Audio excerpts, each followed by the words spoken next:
Hi, I'm Metta Spencer.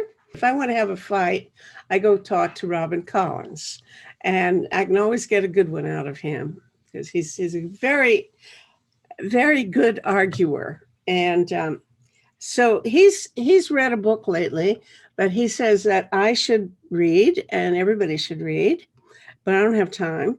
So I thought what I'd do is hold a talk show where I would ask him to tell me what it is that I'm missing when I don't read this book. The book is called Cynical Theories. And here is Robin Collins in Ottawa. Hi, Robin. Hi, madam. Good. Okay, we've got a little while in which we can talk about cynicism and what a cynical theory might be. I'm sure you can fill me in. So, what is this book and why do you think we should all read it? And who's it by the way?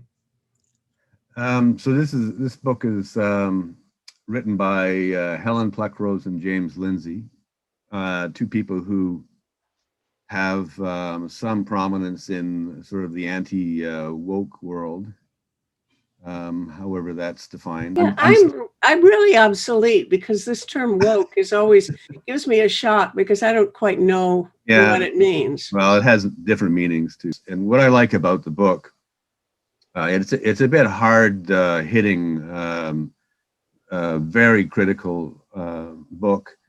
But what I like about it is it brings together a lot of the areas of this discussion, this discourse.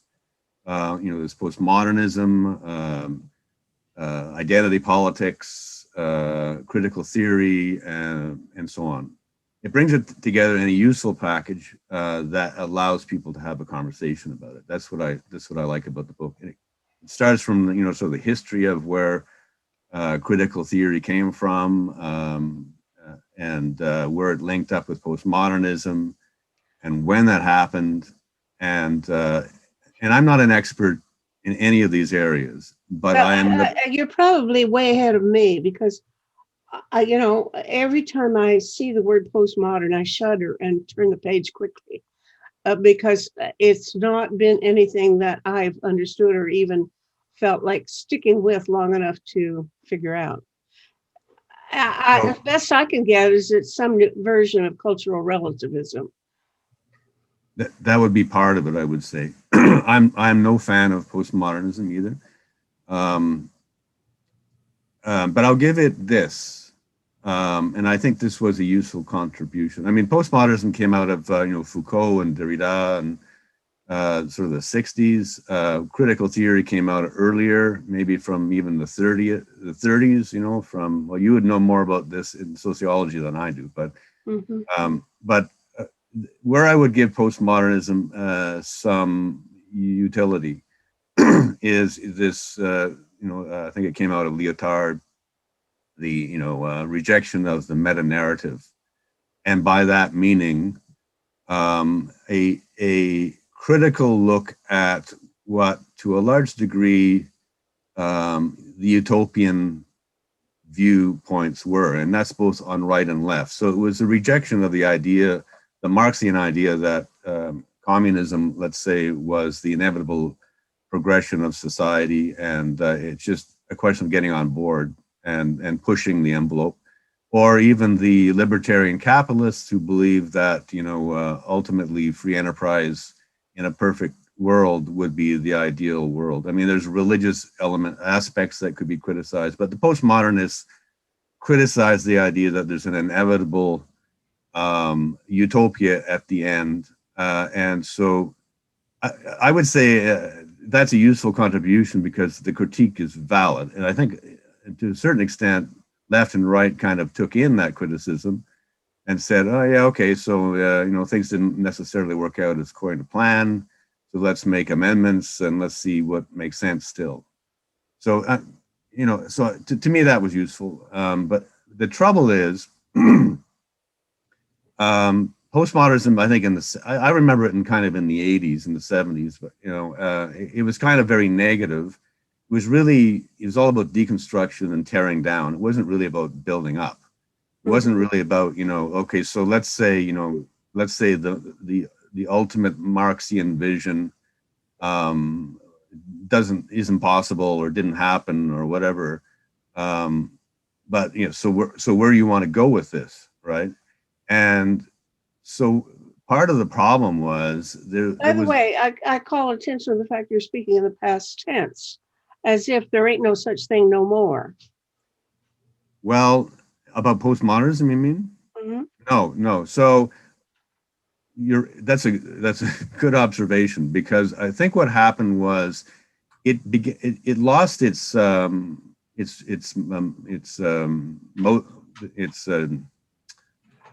progress, or it lost its clientele. I mean, I'm not sure how to put it.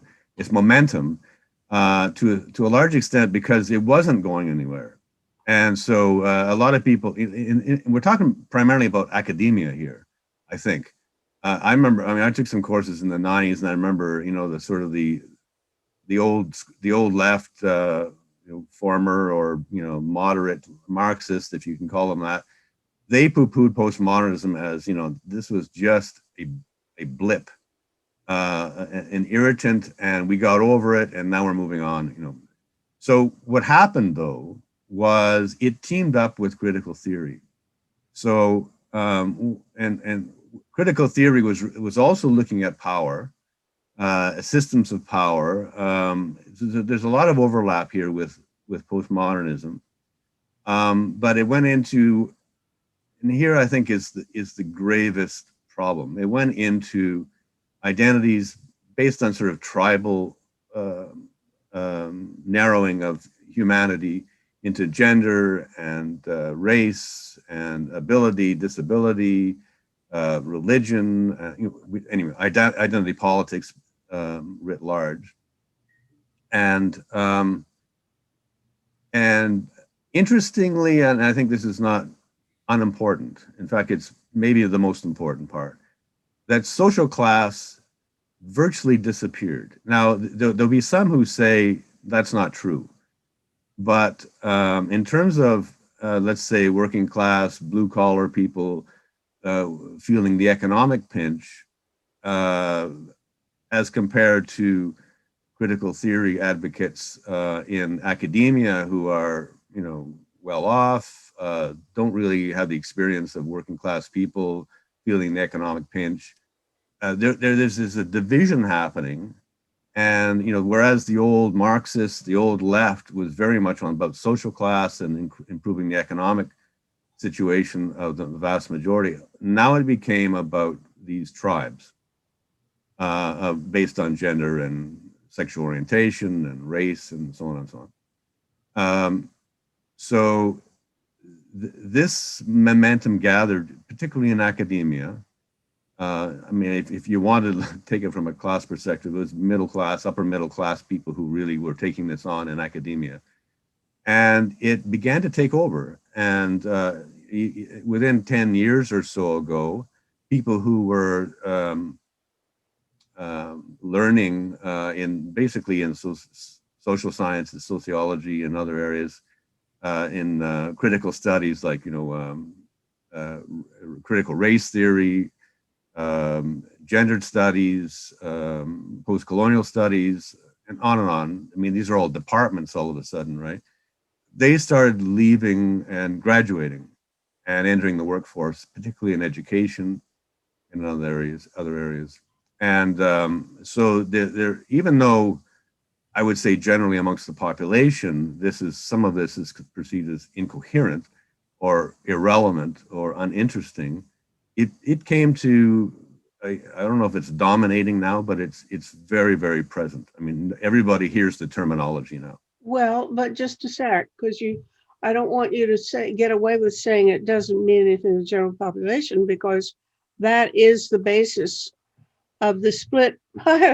I mean, within the U.S. at any rate, all these fights about gender or the fights about whether or not you want identity politics, or you're talking about class. Those are the two perspectives that are available to any political party. Right. And so it is really relevant. It really is. Right. Yeah. So let me clarify. I absolutely agree with you. And this is fomented in our current situation. And the US is much, much worse than anywhere else in the world. It is to a large extent a North American phenomenon, not entirely, but it's very much an American phenomenon. There's a lot of it in Canada, but it's much, much of a polarizing problem in the United States. So when I said it didn't have relevance amongst the population, what I meant was the theory, the ideology of, let's say, identity politics is not embraced by the vast majority of people, at least not a couple of years ago. So there was a very excellent report, but it was about tribes in the United States primarily, and what they found in the polling that they did was something like 80 to 90% of people rejected the idea of identity politics and political correctness.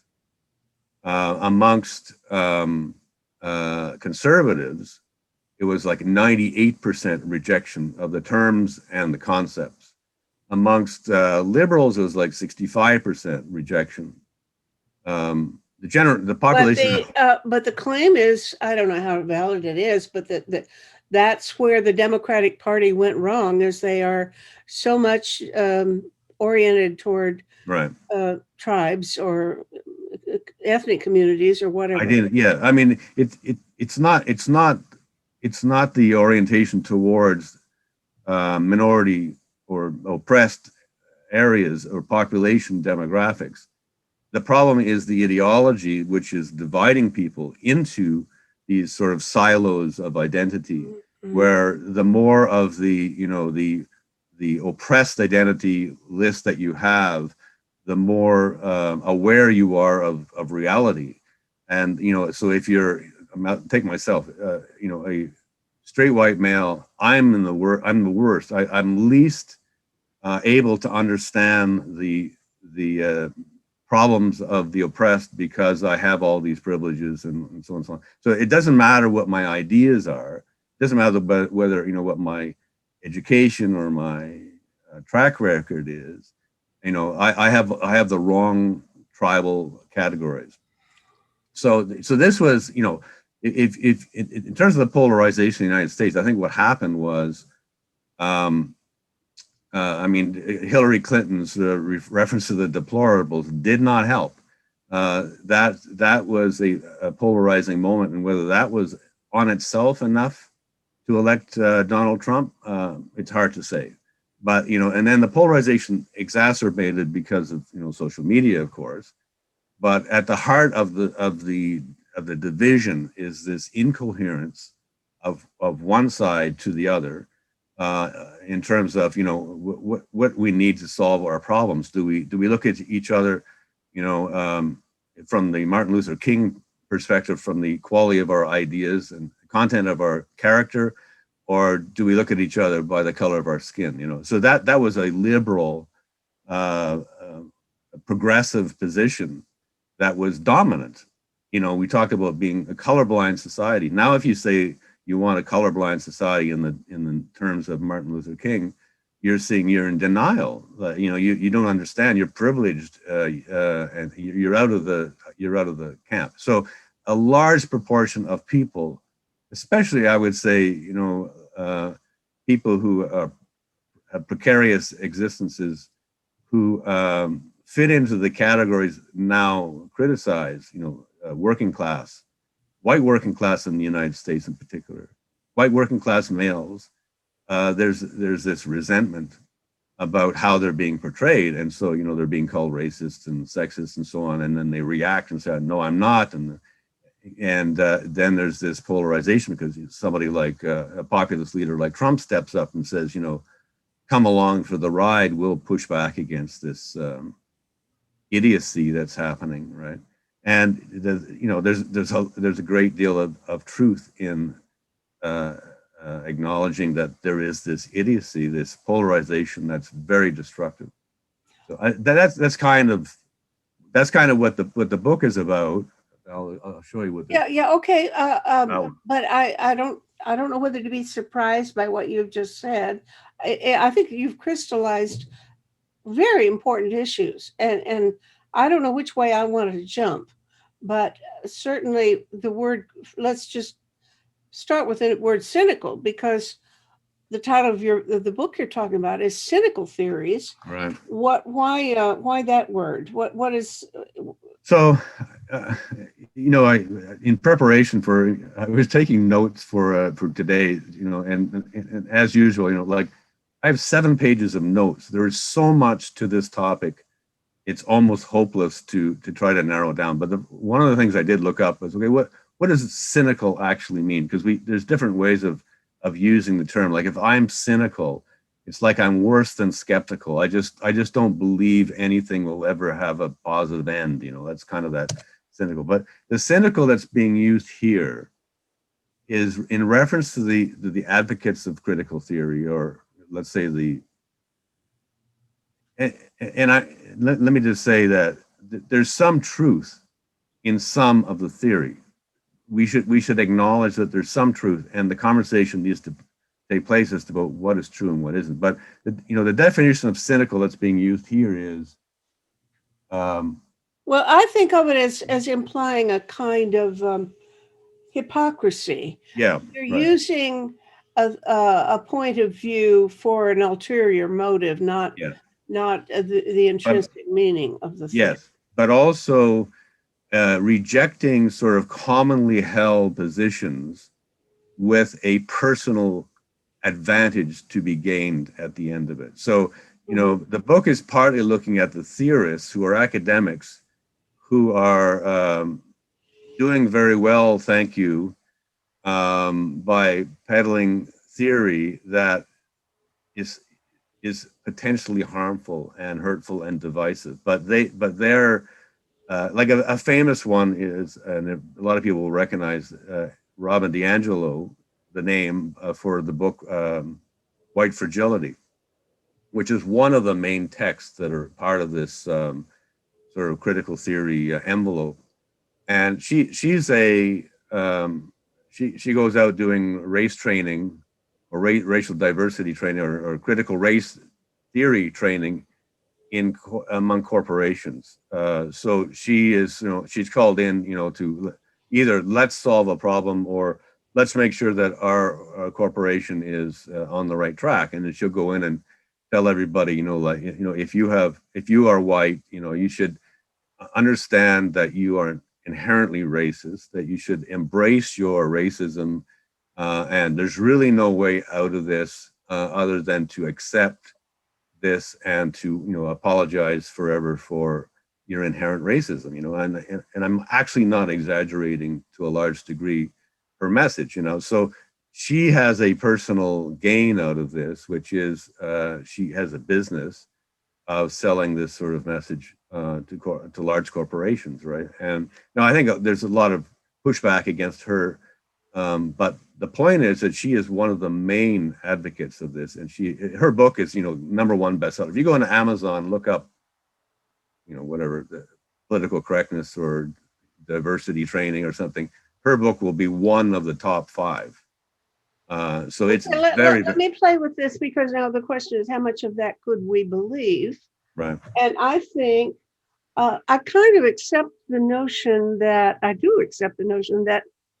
yeah, we're all racist. In other words, this is part of the culture, and you couldn't grow up and not have learned stereotypical views of what different communities are like and so on, any more than you could grow up and not have heard that Mary Had a Little Lamb or know what Santa Claus is or something. It's just part of the culture, and you absolutely are exposed to it and learn what it means.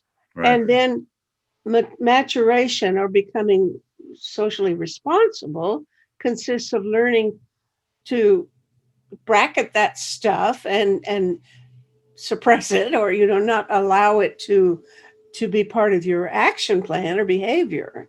And so we all learn. Every now and then I will catch myself making an assumption that really is a racist assumption that just comes out of the background that I have as a part of human society, my community. So then I try to, say, aha, I caught myself again doing something racist. And, once in a while, maybe I even express it in some way and somebody else catches me doing it. So that's part of it. Now, do I need special training? Do I need to apologize? That's where I think I would leave her point of view behind. I don't know that I need, or most of us require, some massive overhaul. We just need to start, to continue paying attention where we can to Right. the kind of stupid assumptions that we carry around with us as part of our cultural baggage. How much would I agree with what you've described as her point of view? Maybe halfway. I just don't think that we need to make it into a project at the scale that maybe she is. Yeah. So I agree with most of what you said. I would challenge some of it. Let's just take the concept of racism. The word has changed its meaning. Absolutely. So yeah. So originally, it simply meant a doctrine that many human behaviors are hereditary and are transmitted in human populations with a common gene pool, etc. right. And it's just a scientific, or let's say anti-scientific theory, but an assumption about the way traits are transmitted. But now it's definitely a social category. Yeah, I didn't mean so much the concept of race itself, whether that has changed, and I guess to a certain extent. I mean, there are people. I'm one of them who challenges even the concept of race. But this is a secondary topic. So Well, what I meant, what I meant, agree with you. Yeah. right. So what I meant was racism, and who is racist. The concept of that has changed as well. So it used to be, the same as white supremacy. It used to be, when you say white supremacy, I mean, what do you think of? If I say white supremacist, what do you think of? Neo-Nazis. Right. It's exactly what I would say. So that's not now the meaning. Now, white supremacy now is simply the reality, the argument goes, that we have this society that's built on a history of X, Y, and Z, some of which is racist, slavery and on and on. And so we are all racist because we are part of the society, whether you want it or not. And beyond that, I mean, if you wanted to go back to, in-group and out-group bias, I mean, there may even be a biological aspect to this question that I don't particularly want to address either. But the problem is that the racism now is perceived to be not only all-encompassing, but it's also to some extent focused on certain groups. That is, there's white racism, there's not black racism, and there's no way out of it. It's permanent, it's forever.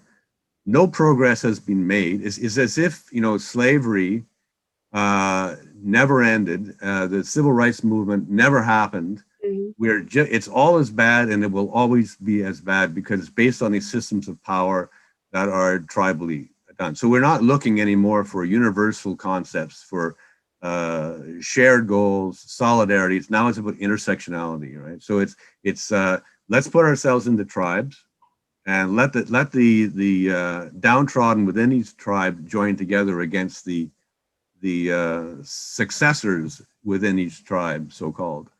No longer is it about really social, economic class, well-being, and so on, things that we can change. These are all, essentialist concepts that we can't change, and therefore there's no way out. So that's a very cynical way of looking at life as well, right? And it's not one that most progressives have historically supported. tribalism and sort of race kind of conceptualization has always been a right-wing phenomenon. It's always been seen as negative and regressive. Right. But what's changed is a section of the left, and I would call it, I don't know, I would call it regressive left, but you know, that's just name calling. A section of the left has taken on this tribalist thinking, and it's extremely dangerous. And the outcome in the United States, for instance, is this sort of, you know, a legitimate. But first of all, there are legitimate grievances about groups of people within society that have been disadvantaged over time, and the goal is surely to correct those things and not to pretend they don't exist. So that there is a truism there within the critique of people like Robin DiAngelo, that, you know, there are these biases, hidden or otherwise, that are structural. The goal, however, is not to say, you know, they're permanent, let's live with them and let's just sort of apologize. The goal is to change, right? And I think if you would go up to the advocates of these theories, they would agree with that statement. But in practice, I don't think they're moving ahead, because the divisiveness is evidence, in my view, of polarization, of, you know, calling names, not Let's having go back, conversation. I think maybe 20 years, where I think this issue became the most, it was conscious. It was a conscious discussion about what do they call it when they, affirmative action.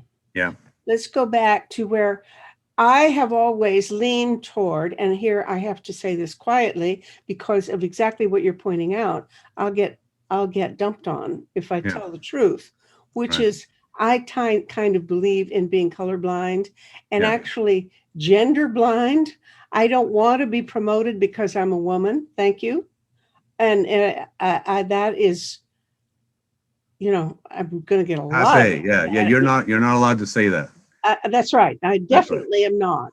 Yeah. And I will offend people, and I'll have people mad at me forever for having said it. But it is sort of the truth. And affirmative action was the point where you say we have to acknowledge that certain groups have been disprivileged, and we have to give them a head start, is the Right. kind of concept, or an extra boost, or some compensating, you know, benefit, which certainly makes sense. Yeah. But then once you do that, you've made a decision that you're working with categories of people and not trying to overlook those categories. Yeah. And the time comes, and even then it was regarded as, well, this is a temporary measure. Let's do it for 10 or 15 years, and then we will go back to being colorblind or race blind or ethnic blind. Yeah. But then there were quotas for admission to this or that.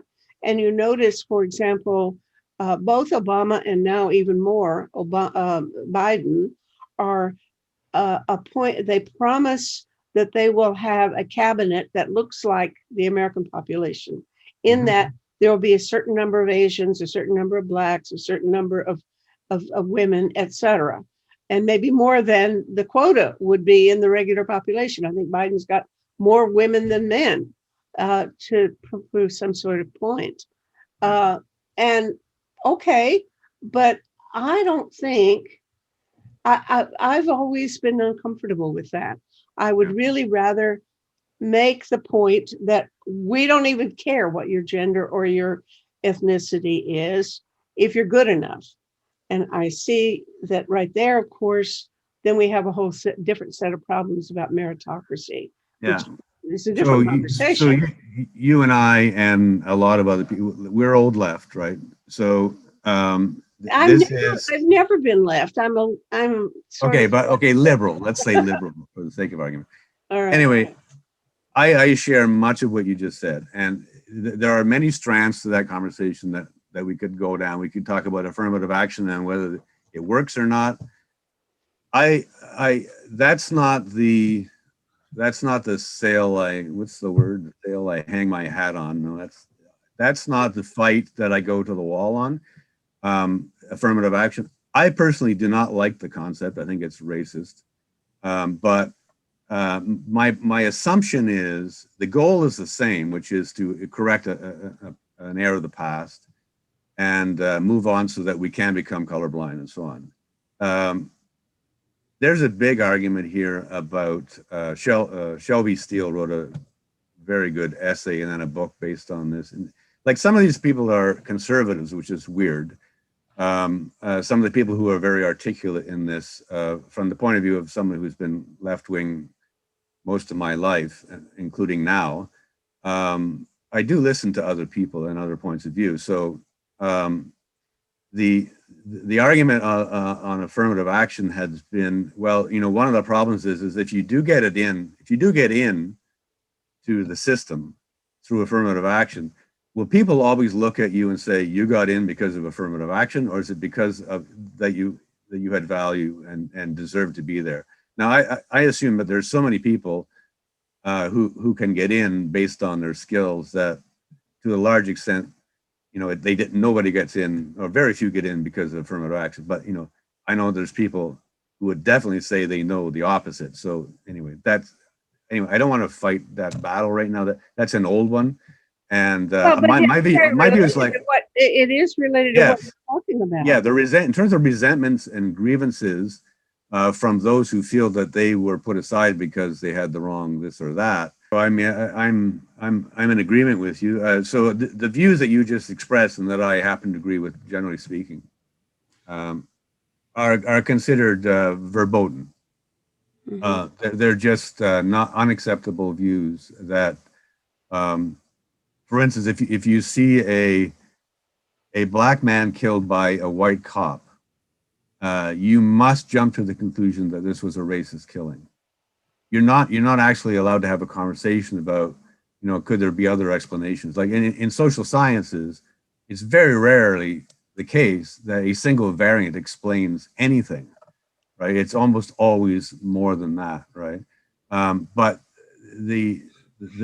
I would say that one of the biggest problems that I see is the conversations are being cut off. So you see, you know, deplatforming and cancel culture and there's a whole series of terms that are in play now about this phenomenon, and a lot of people who are actually quite reactionary are grabbing hold of what's going on and saying, you know, what about my free speech, right? I mean, it used to be the left were defenders of free speech. Now you see this sort of cancel culture. The left is the ones wanting to shut people down because you know, language is violence, and we just cannot have conversations in universities anymore about University of Ottawa, the N-word. You're just not allowed to have that conversation. It used to be, you know, you would use the word as in an academic fashion to show how hurtful it is,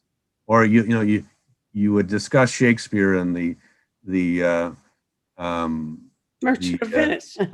Well, for example, right? I mean, there are people who look at the Merchant of Venice and because of their perception of, you know, of critical theory because literature, it was strongly linked to some of this stuff, that, you know, Shakespeare was a bigot, you know, or without seeing that the Merchant of Venice, in fact, the famous line about blood, what is it now? You know the one I'm talking about anyway. Anyway, there's a famous line. It's actually an attack on bigotry. But it's perceived now as am I not a man too, or something like that? Yeah, this is the line, right? Something to do with blood, I think. Anyway, so you know, these words are now, Shakespeare's not allowed. You know, Huckleberry Finn is not allowed. You know, there's this shutting down of discussion, right? And it's quite broad, and it goes into censorship, it goes into self-censorship. And it goes into polarity of society. So, I mean, how much of Trump's coming into the presidency was a result of this resentment? I think I don't know if it was the straw that broke the camel's back, but it was a major factor, I would think. The Okay. white male working class left the Democratic Party and they went over to Trump, for instance. That's a big chunk of the population. Yeah. Okay. Now let me put you on the spot. Which side? Let's exaggerate a minor point, just for the argument. If you are really an old Marxist or anything like an old lefty, you will emphasize social class and the disadvantages that come from class and disprivilege and so on that go with mostly class. Along with the effects of education, which is again, you link to class. And I don't think that explains the actual politics of populism. I don't also think it's certainly better explained by racism. That is, the disparity between Black and white voters in the US is just absolutely far, far more important in explaining Trump support versus Biden's election than any other factor except for rural urban residents. Now, why rural urban residents is so powerful along with race is another matter.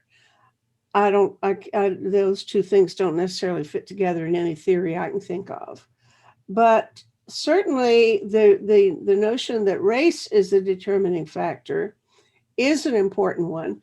And almost everybody, every writer that I know who's trying to explain Trump's popularity starts off with a class-based analysis, saying it's really, you start with the Rust Belt and all these unemployed workers who were displaced because of globalization, because their jobs were sent overseas, etc. And these are the people who resent, who have bitter feelings and who voted for Trump. Well, in the 2016 election, there were some of those. That was a little bit of the factor, but it wasn't a very big factor. And I have examined the exit polls from the 2020 election, and I'll tell you flat out that the class factor is almost negligible. Yeah. And both in terms of economics and even in terms of education, you don't get any disparities in or any significant pattern of voting either for Trump or for Biden by education until you get to the postgraduate level. And then there's something like a 10 percentage point difference where postgraduate degree holders are maybe 10 percentage points more likely to vote for Biden than for Trump. Right. On the other hand, if you look at the class thing, you don't get any difference by income level until you get up to the $100,000 per year level, at which point then you see a significant jump of 10 percentage points or so in favor of Trump. Well, so, the person who that we should be looking for would be the illiterate postgraduate or something. And you don't find many of those. So I can't think of a coherent explanation that has anything to do with class. It really isn't. It has to do with race. That there is a big explanation there. But it really has to do with cultural differences. If you look at attitudes about gun control or same-sex marriage or abortion or marijuana legalization or whatever, those cultural differences, there are huge differences. So we see, I think, and I keep trying to tell people, and they won't even look at the exit polls for me, because I can prove to you the difference is just not there. Mm-hmm. Social class isn't the explanation. Right. But okay, so cultural differences and the resentment that comes from feeling we are regarded as backwoods hicks illiterate jerks that don't have we're not given the kind of respect that we should. So we resent having been shunted aside and discounted as useless people. Yeah, alienated, right? Yeah, but that alienation is not we have to stop assuming that it's attributable to any actual economic or demographic factors, because these factors, gender, marital status, it doesn't matter.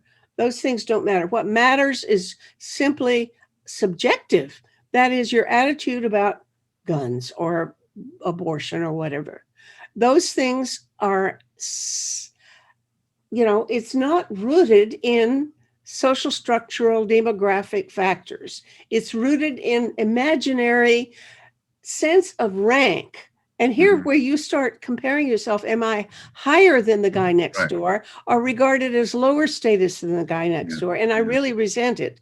And it may not be based on any objective economic condition. Let me cut in, because you're saying so much that I'm trying to remember which one I wanted to respond to first. I agree, generally speaking, with what you're saying here. I believe there's a hierarchy. It's a hierarchical society for sure. There's resentments that are based on your placement in the hierarchy in many cases. It's not necessarily economically based. To be clear, I'm not currently a Marxist, I would say. I do look at social class probably first, but not only. And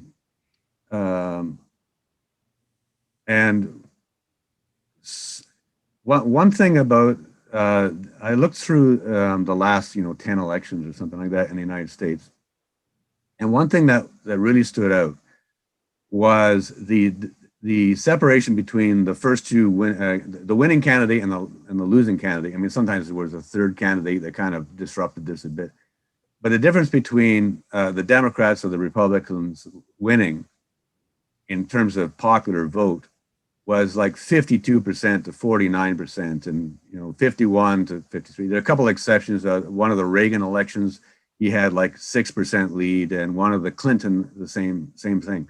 But generally speaking, winning and losing in an election in the United States is based on a very small percentage of the population shifting.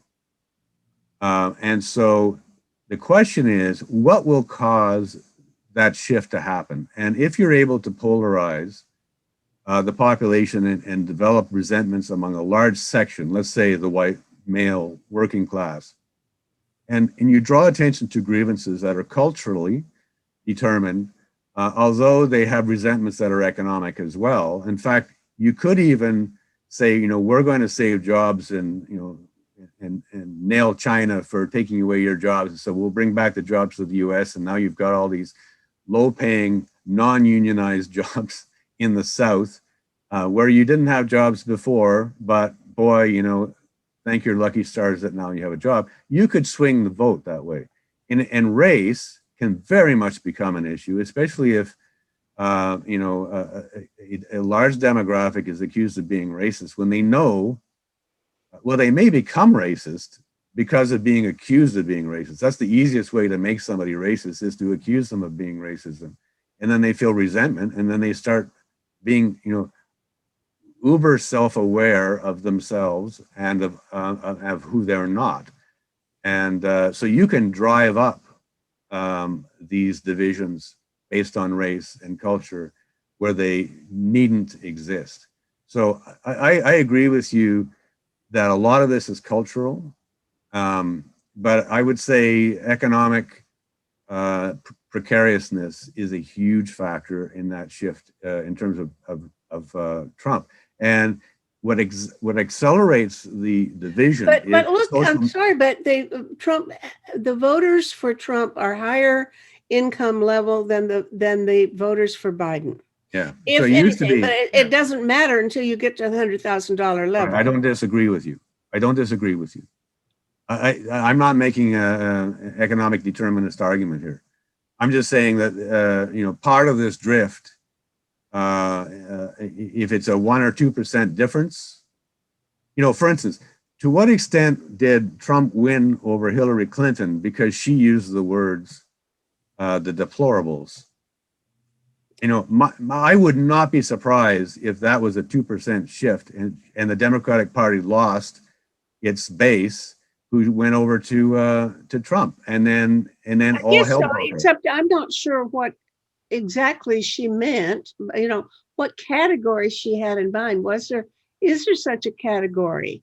And Well, what do they all have in common? it's not to say that there's no such thing as a deplorable, but the point was he was able to use this characterization against as to be so that people who felt they were being accused she was referring to redneck working class Southern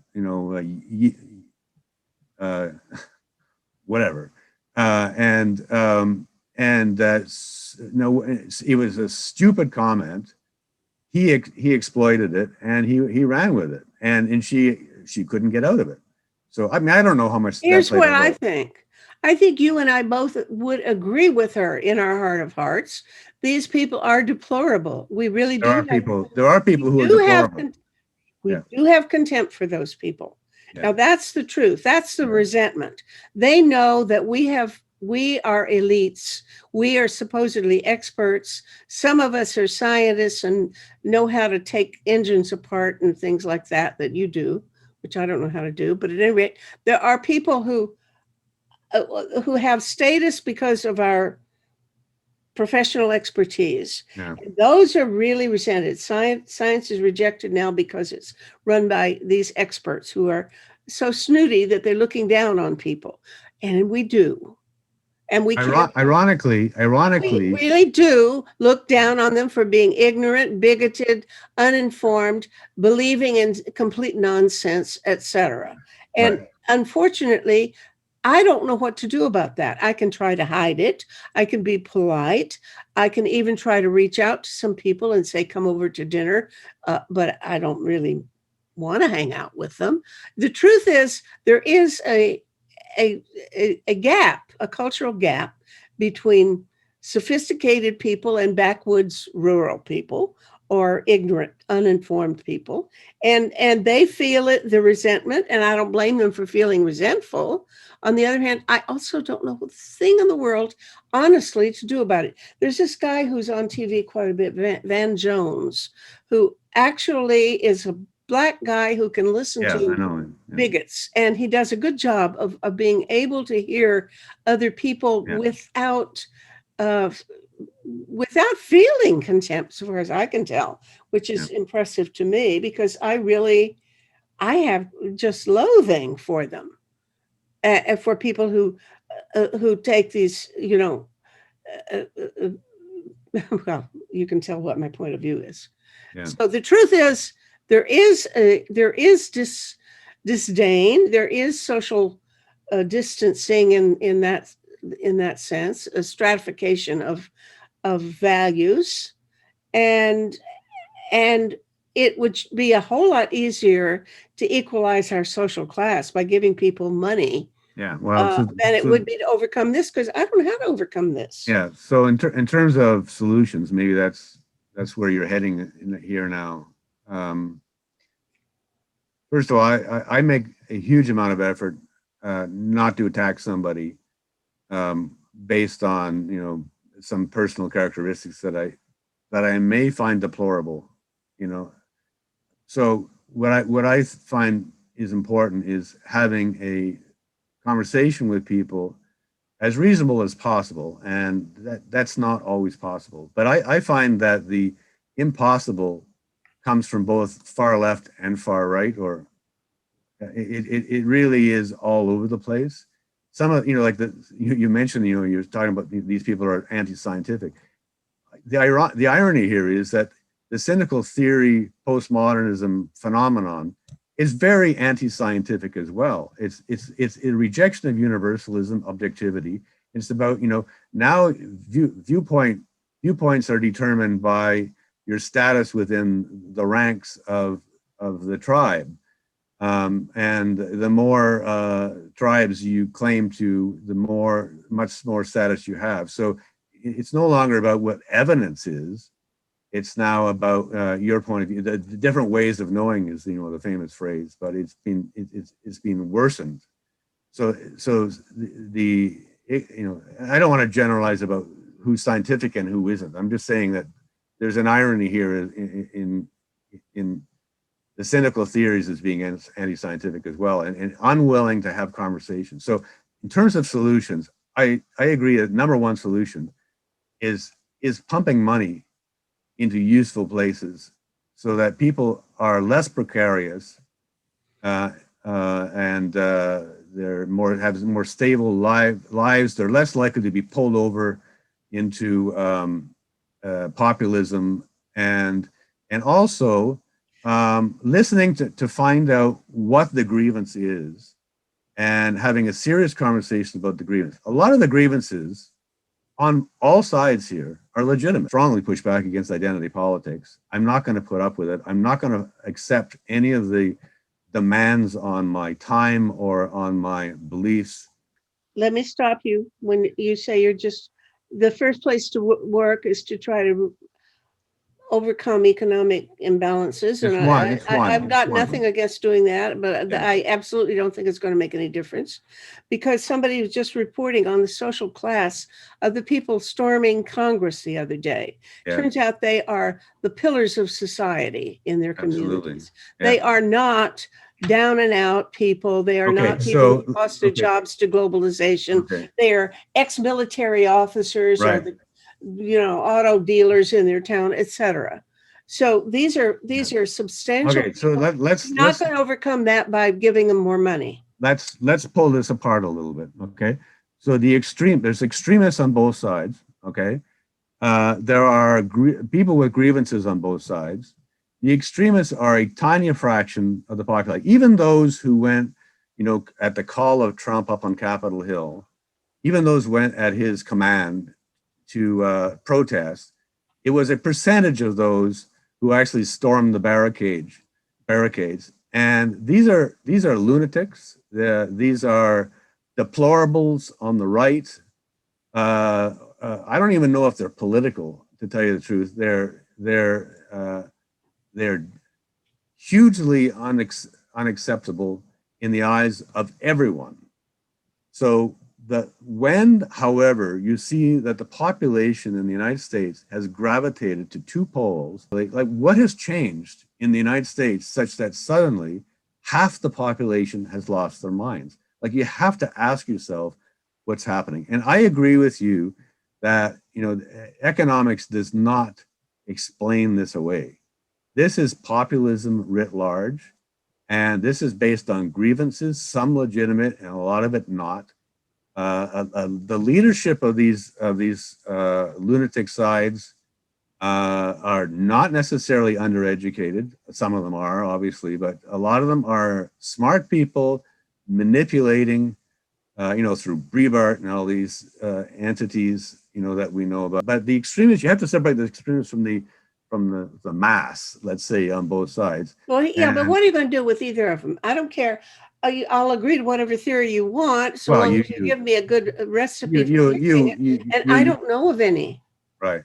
Well, some of the obvious ones is that you do need to put some of them in jail. The ones that broke the windows and bashed in either at Black Lives Matter protests or who on Capitol Hill. I mean, these people should be arrested. Well, also another much more problematic thing is you could shut down Breitbart, you could shut down Fox News, etc. If you did that, it would cut these things off at the roots. No, I don't think that would. I'm not. Yeah, with I that don't think point that's. of view, I don't think that's a good idea. No. Now, so anyway, I've had a very interesting conversation actually with somebody who is a Trump supporter. This is in the last few days. Trump supporter who was raising all sorts of concerns about, the shutting down of Parler and of, kicking Trump off of Twitter and all this stuff. So I had a very interesting conversation because we were very, very different in our perspectives. But I wanted to engage to find out, where do we actually agree? because we know where we disagree, but where do we actually agree, right? So I went through the discussion of, at what extent can you actually throw somebody off of a platform, right? So there's two aspects. One is the legal aspect. In the United States, you're not allowed to slander somebody, yell fire in a theater. You're not allowed to incite violence imminently. In other words, you can say, the revolution is coming, but you can't say, let's break windows in the Capitol building, for instance. You can't provoke that. You can't incite it. So that's a legal requirement in the United States, right? You have to shut that down.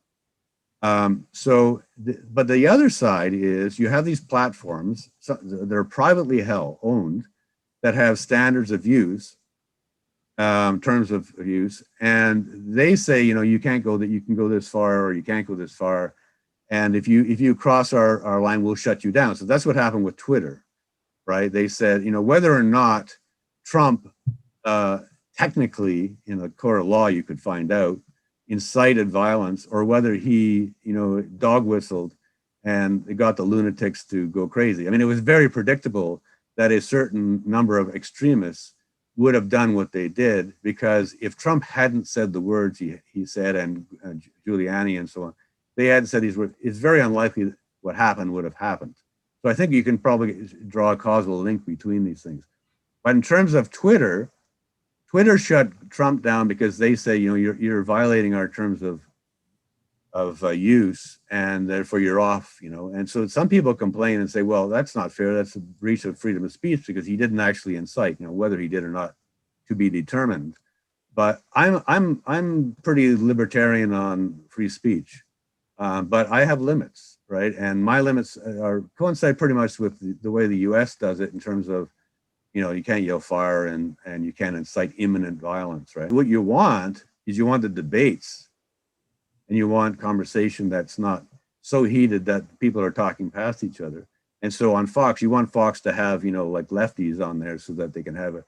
And same as on, whatever because I feel I have to say it, but I want to make sure that the views that I express are my own views. So they should not be associated with any of the groups I'm affiliated with. Another question that I discovered in the last day or so is that there's some baggage associated with James Lindsay, who is the co-author of the book, that people may want to look into. And it's in terms of who funds his organization.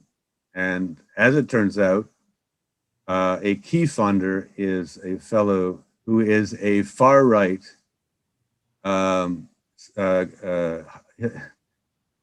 conspiracy theorist, denier of COVID, Trump supporter. Wow. Now, James Lindsay is a liberal, and the book is a really, really good book worth reading. But I wanted to make that known because if anybody discovers that, they're going to go, what exactly is being peddled here? It's a legitimate question, and it's bad optics for sure. So I just want to make that point. Interesting point. Okay. Thank you, man. I enjoyed it. All right. You take care. Bye.